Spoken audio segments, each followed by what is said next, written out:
こんにちは、ハリケーンフットボールです。今回の教材は、ブライトンの三笘薫に関する動画です。ブライトンは、プレミアリーグ第23節でボーマスと対戦予定です。この試合のプレビュー動画で、ボーマスファンは、スタッツや選手について話し、特に最近の直接対決のスタッツや、ホームアウェーのスタッツでは、ブライトンに分があるようです。三笘薫にも過去得意にされているようで、最大限に警戒しているようですが、実際にどのように話しているのか、チェックしてみましょう。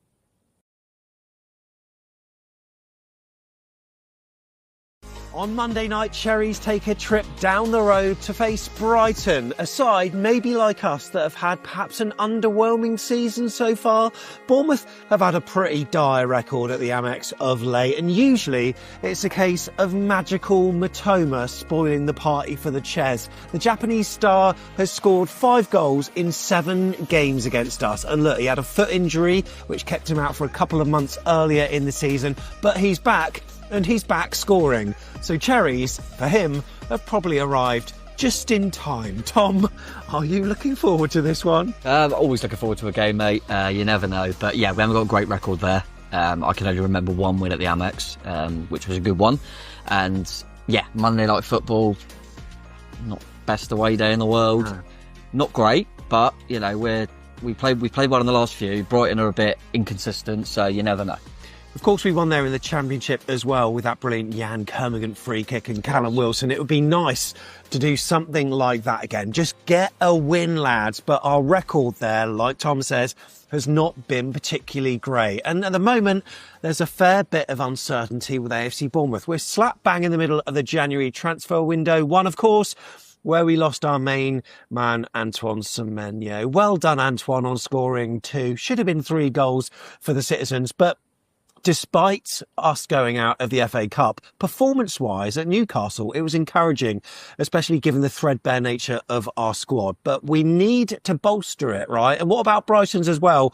We need to talk about it on this show. Goals. Let's take a look at the form table then. Brighton are in average form with 7 wins, 8 draws and 6 losses overall. They have been stronger at home, but their attack has been inconsistent lately. But over the last 6, they're in 12th place, garnering the same amount of points as us. Obviously, the goals will determine their position there. We are 14th in the form table, last 6, with 6 points. Tom, last time we faced them at Dean Court, we got away. Mate, this is a chance to do a double over them. Yes, I remember it well. well. First since 2018-19, I think. Yeah, that's true. Yeah, no, I remember it well, because I think we were saying in the last home game where we beat Tottenham, it was the first time we'd scored again at the 10-Mac end since... Yeah. Alex Scott's got a really nice goal where he swiveled and put it in his left foot. Oh, yeah, I do remember. He had a really good game. And then, I wonder who scored for them. It was just after half-time, I remember, because I was only just coming out. And it was back stick, and I think Petrovic dallied, and I think Hill was playing right back and got caught. Yeah, true fair, yeah. Yeah, and Mitoma with a header, and then wasn't it a penalty that Semenyo smashed in the second half? Yeah, fair. So yeah, a game that we won because Antoine Semenyo got the winner. But no, I remember thinking, with Brighton, we've always, I think, come a little bit unstuck. And they've just always looked that bit better than us. And in this game, I thought, we've turned a bit of a corner there. That felt like a big win. Last time at their place, the scoreline was identical. And they scored a penalty as well. And there was a penalty in that one as well. João Pedro opened the scoring, only for Justin Kluivert to score an absolutely banging goal. But then Welbs managed to get through. And then it just squirmed over the line, didn't it? It was Kepa, wasn't it? He took out for the penalty. It was Kepa who took him out. But yeah, I remember being behind that Kluivert goal. What a goal that was. What a goal. And that was obviously a shot from outside the box. Only Villa, by the way, with 12, have scored more goals from outside the box in the Premier League this season than AFC Bournemouth with 11. It's the highest that Cherries have scored from outside the box in a single top flight campaign. And Bournemouth's 3-2 win against Tottenham Hotspur last time out, of course, that ended our 11-game unbeaten run. They last won consecutive games. Bournemouth, of course, back in August. It would be nice to get 2 in a row because that feels like a long time ago. When was our last away win? When? Yeah. Oh, yeah, it was Spurs, I think. What, away? Yeah. That's our last away win? Yeah, well, yeah, I think so. Well, we've only won 1 away? I think so. No. Yeah. No. Yeah, we have won this season. I honestly think we have. God, we're crap away, aren't we? We are crap. Jesus, I didn't realise that. Okay, let's take a look at the recent results where Brighton have lost just 2 of their last 18 Premier League home games, with both defeats actually coming against Aston Villa, which is the first one we're going to look at in this sequence. We're going to start from December 2025 and a harem-scarum match of the Amex, mate. Yeah, it was a good game. And normally, you know, Villa have been nicking games kind of 1-0 and stuff, and you think they're pretty solid. So Brighton done well to score 3 goals against Villa, but obviously they got over the line, Villa. And the draw of West Ham surprised me. Yeah. I thought they'll be well too good for them. And they got beat comfortably by Liverpool, who, you know, a lot of teams are doing better at. I thought the Sunderland game was, I fancied Brighton, but Sunderland are a good side this season. Thought they done okay against Arsenal, but Arsenal pretty good. And again, drawing with West Ham was strange. I mean, it feels like they've turned it since then, typically. Started this year, obviously beating Burnley comprehensively. Big point at City, more than deserved it as well. Matoma again. Of course. And then, you know, in the Cup, going to Old Trafford and winning is, you know, I think it was Fletcher, wasn't it, in charge for United, but they deserve to win that game easily as well. So, yeah, they're a weird side, because I watch them sometimes in like one season and I think, God, Brighton are good. Yeah. And the next time I watch them, I go, they're not really, you know, they seem a bit, which, you know, shows it with the form in the league table, really, that they're kind of up and down. If they got any sort of consistency, they'll be right in that top 8. Yeah. But yeah, they only got to drop a few levels and then you come back down, as we've seen ourselves. Okay, let's check out our head-to-head record then. If you're watching YouTube, you can see it on screen right now. Few L's. Yeah, it doesn't feel good. Like I say, we won this season. I remember we battered them when De Zerbi was like set to leave near the end of 2024, wasn't it? And I remember Unai. I think that was Unai's first goal. Yes, it was, yeah. But yeah, apart from that, it feels like a lot of defeats in the Premier League anyway. I remember we battered them once, because I went to that. Was it 5? Yeah, the 5-0, yeah. Yeah, that was a decent one. But that was when Knockout got sent off for them, wasn't it? Yeah, he lost his head, didn't he? And we had that, you mentioned it earlier, we had that really good one in the promotion season, where, you know, Kermit scored that worldy free kick. But yeah, apart from that, they definitely always feel like they've got our number. Brighton have just lost 1 of their last 6 Premier League home games against the Cherries, and now have won 4 in a row since that 5-0 defeat. So overall, Bournemouth's record is better. We've won 46 to their 44. Games drawn 29, but away we've won 12, drawn 15, lost 29. So Matoma is a threat. Shall we stick him on the thumbnail? I mean, you'll have seen that we have already. Why not? Put a Japanese flag on, get those clicks in. Come on. He's quality though, isn't he? He really is. He scored more goals against Bournemouth than any other opponent. Great. Yeah, he always seems good. I think there was rumours, wasn't there, I think it was last season, that he looked like he could go, and this is what we're saying about the Brighton model. He looked like he'd go, and they just went, nah, no chance we let Matoma go. He's not quite the same level as he was. Probably not. He's had a few knocks and probably lost a yard, but still a very clever and talented footballer for sure, mate, and always causes problems. He's the 3rd Japanese player to have reached the 100 Premier League games milestone. Can you name any others? One of them played not so far away from us down the road. Oh, Japanese one for Southampton. Can't remember a Japanese one. So Yoshida. Yeah, Yoshida. And then I was thinking the one for Leicester, Okazaki. Yeah, Okazaki. Yeah, that's all I could think of. He knows his stuff. There's not that many more, is there? I think of Junichi Inamoto, that was at Arsenal. He barely played. Yeah, so yeah, I can't think of many. He's actually scored, Karu Matoma, every season that he's played against us, including already this season. So maybe he can just take a bit of time off. But he's not the only man to look out for. No. There are other players as well. I mean, João Pedro, Minte, for instance. They've got a few. Minte looks like he's a doubt. Which is something, because hallelujah. Yeah, because I feel like in that home game that you spoke about, I think he was the one that put the cross in actually. He caused Traffer a lot of problems. He's so quick. So I'm hoping he's not available, because he looks like a big doubt.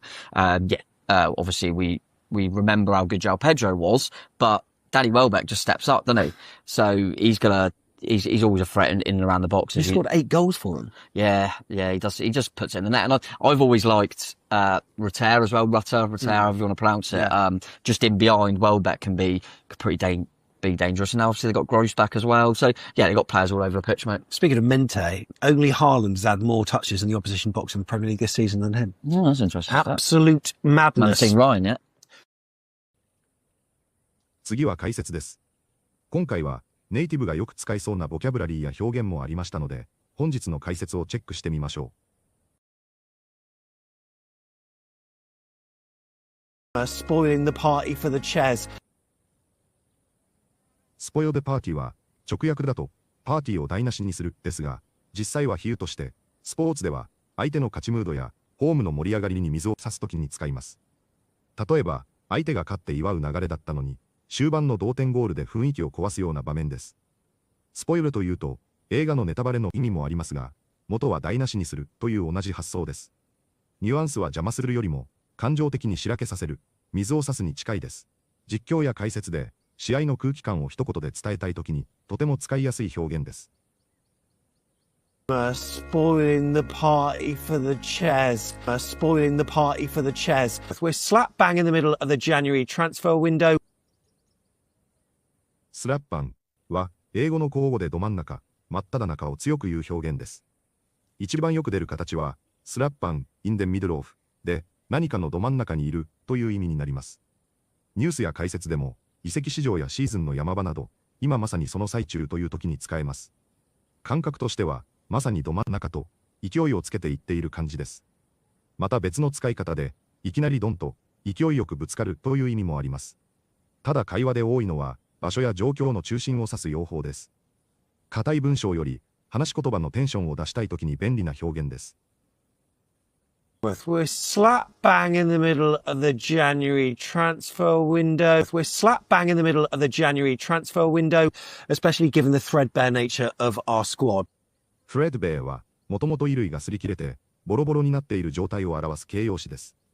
フレッドは糸、ベアは剥き出しというイメージで、糸が見えるほど擦り切れた感じです。スポーツでは比喩として使われて、選手層が薄い、人数が足りないという意味になります。アフレッドベアスコアといえば、怪我人や離脱者が多く、やりくりが苦しい状況です。また日常英語では、フレッドベアエクスキュースで使い古された言い訳という意味でも出ます。物理的にボロいだけでなく、内容が古い、説得力がないというニュアンスにも広がります。文脈で衣類か、人員不足か、言い訳かを見分けると理解が一気に楽になります。Especially given the threadbare nature of our squad. Especially given the threadbare nature of our squad. Garnering the same amount of points as us. ガーナーは、集める、獲得するという意味の少し硬い動詞です。コレクトよりもニュースっぽく、成果や評価を集めるときによく使われます。例えば、ガーナーサポートは支持を集める、ガーナープレイズは賞賛を集めるです。サッカーでは、ガーナーポイントで勝ち点を獲得するという言い方が出てきます。力の結果として、少しずつ積み上げるイメージがあるのがポイントです。会話よりも記事、解説、公式発表の文体で出やすい単語です。覚えるときは、ガーナー R プラス名詞でセットにすると使いやすくなります。サポートプライズオンネテンション、ポイントオフォーツあたりが定番の組み合わせです。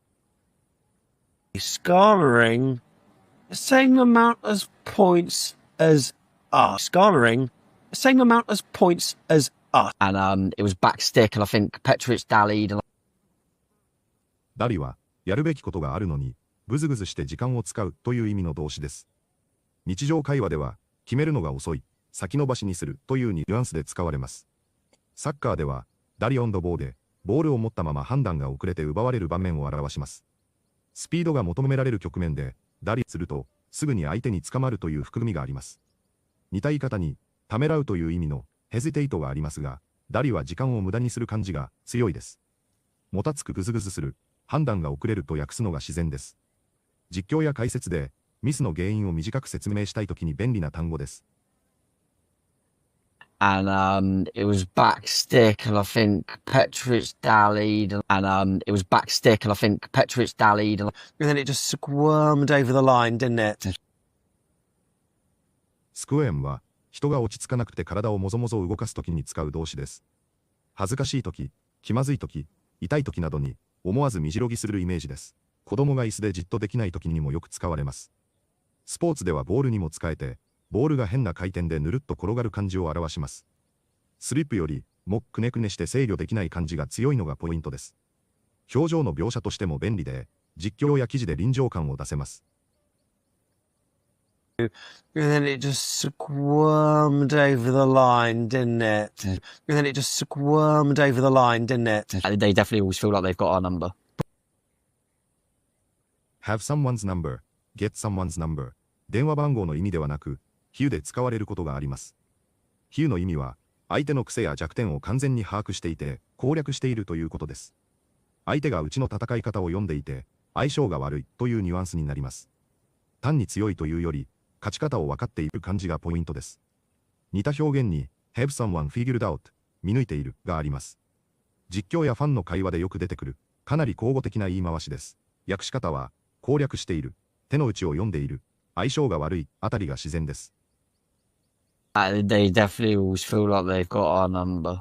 They definitely always feel like they've got our number. And probably lost a yard, but still very clever and lose yard は、スポーツでよく使われる比喩で、スピードやキレが少し落ちた状態を表します。1ヤードという具体的な距離よりも、相手に追いつけない、反応が遅いという印象がポイントです。特に lose yard フペースは、走力の衰えを柔らかく伝える言い方です。年齢や怪我の影響で、一歩目が遅くなる選手に対してよく使われます。ただし、完全にダメという意味ではなく、少し落ちた程度のニュアンスです。一方で経験や判断力は残っているというセットで語られることも多いです。実況や分析で選手の変化を短く表現したいときに便利なフレーズです。probably lost a yard, but still very clever and probably lost a yard, but still very clever and いかがでしたか？三笘薫のプレミアリーグでの得点では、ボーンマス戦が5得点で圧倒的に得意としており、しかも、そのうち3得点がヘディングであるという珍しい対戦データのように感じます。クロスでの対応が弱いということなのか、この試合でもクロスに合わせたヘディングゴールが見れるのか注目ですが、相性のいい相手に、三笘らしい躍動するプレーを期待したいと思います。三笘薫はこの試合でプレミアリーグ通算100試合を達成しますが、ただただ怪我せず、もっともっと長くプレーしてほしいと願っています。本日もご視聴いただきありがとうございました。またすぐにお会いしましょう。